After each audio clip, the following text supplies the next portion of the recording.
you've got a terrific edge over the rest of the field. How have you achieved this advantage? Big balls.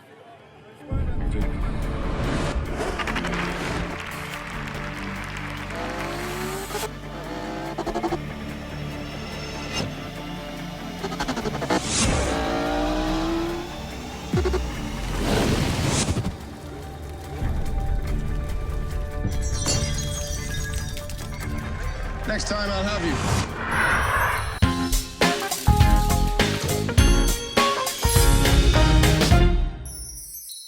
So Chris, you know, I look at this film and I fell in love with it instantly. But I guess my first question, just from being a man, how did it feel to just be in the Formula One? Did you get to take a couple of laps in it? We did, yeah. It was awesome. I mean, we had, I think, 3 or 4 week kind of boot camp driving school, and it's any young guy's dream, you know. And it you instantly feel the kind of power that's at your fingertips and every vibration of the car, and you're this far off the ground, and it's an extension of you. You know, you're cocooned in there. Yeah. And understood the addiction that these guys have to the sport. You know, I mean, it's a 20% chance they were going to die in the 70s when they got on the track, but. And you think, why the hell would you do it? And then you kind of get in one of the things and you think, well, you know, you start to understand, you know, why you take that risk. Yeah. You are nearly flying because you're only touching Mother Earth by 4 patches that size at any one time. You're down here like this and the perspective changes totally. The reaction from the car comes through your arse. You're also trying to get the weight of everything down, down, down. Remember, it's all about the stopwatch. Niki Lauda and James Hunt side by side. In the script, it's a lot about, you know, racing when it's raining. Niki told me that visibility was zero. Yeah. So why is that? You've got brakes in both, but We've got brakes front and rear. One's stronger than the other, or Yeah, they're bigger at the back. When you've got a full lock on, so when you've got steering like that, you have no throttle on. As you start to straighten out the wheel, as you start to come out the corner, you add the throttle relative to the amount of rock.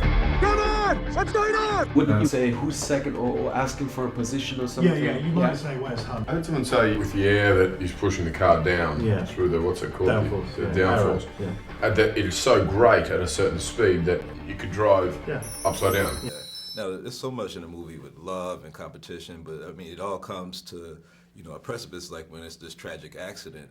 And it's kind of what happens after the accident that's like so amazing. I'm wondering, like, the competition between James and Niki forced him to come back, you know, have you ever just looked at some of your peers acting or seeing somebody else doing something like, I gotta go do another picture. Has anybody else like ever? Oh yeah, God. I mean, I think, you know, everyone, either peers now or growing up, what motivated me to want to get into it was because I admired work other people were doing, you know, and their skill set, and you think, oh, wouldn't it be great to have a tenth of what that guy's got, or, you know, be able to pull that off, and it's the same with these guys, you know. I think there was a yin and yang that existed between them, and absolutely a rivalry and a competitiveness, but such a respect, you know, and I think that's the truth of anyone, even if you're fierce rivals.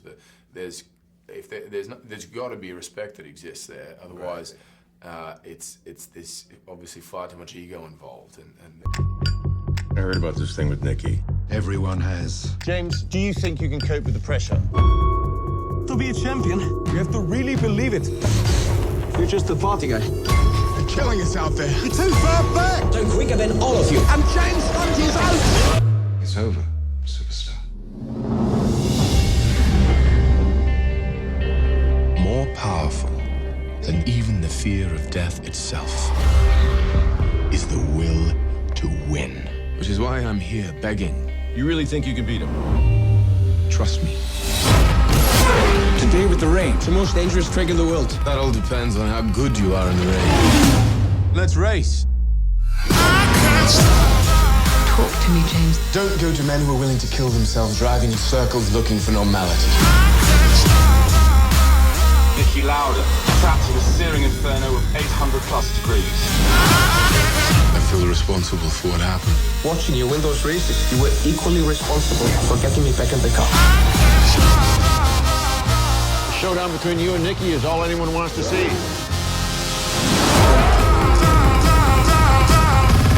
I